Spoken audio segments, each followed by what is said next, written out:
Reuters, Planned Parenthood and the Iowa branch of the American Civil Liberties Union said they sued on Tuesday to stop a state law from coming into effect that would impose the strictest abortion limits in the United States.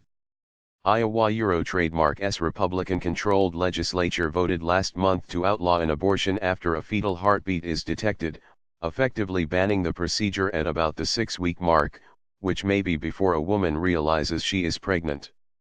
The lawsuit was anticipated by some sponsors of the law, who hope to trigger a challenge to Roe v. Wade, the U.S. Supreme Court Trademark's 1973 decision that established that women have a constitutional right to an abortion.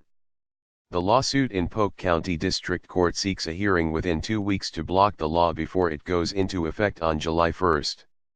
Iowa will not go back in time by taking away this right. Susanna DeBaca, the president of Planned Parenthood of the Heartland, told reporters at a news conference announcing the lawsuit.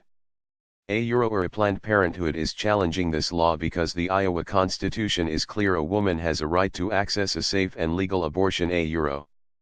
There are some exceptions to the law, such as in some cases of rape and incest and in a serious medical emergency, but Planned Parenthood, which performs abortions, and ACLU say the exceptions are too narrow. Abortion opponents hope such a lawsuit could bring the divisive abortion issue back before the U.S. Supreme Court in the belief that the 5-4 conservative majority could curtail abortion access or ban it outright.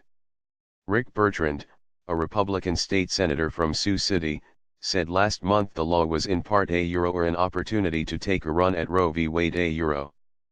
Planned Parenthood and ACLU said they hope to avoid that possibility by only challenging the law under the Iowa Constitution, which they also say guarantees a woman trademark's right to abortion, not the U.S. Constitution. Supporters of the Iowa law could not be reached for immediate comment. The Emma Goldman Clinic in Iowa City, which describes itself as the first abortion provider in the state after the passage of Roe v. Wade, is a CO plaintiff in the lawsuit. A law passed in Iowa last year that requires a minimum 72-hour waiting period before getting an abortion is currently blocked while the Iowa Supreme Court decides whether to strike it down.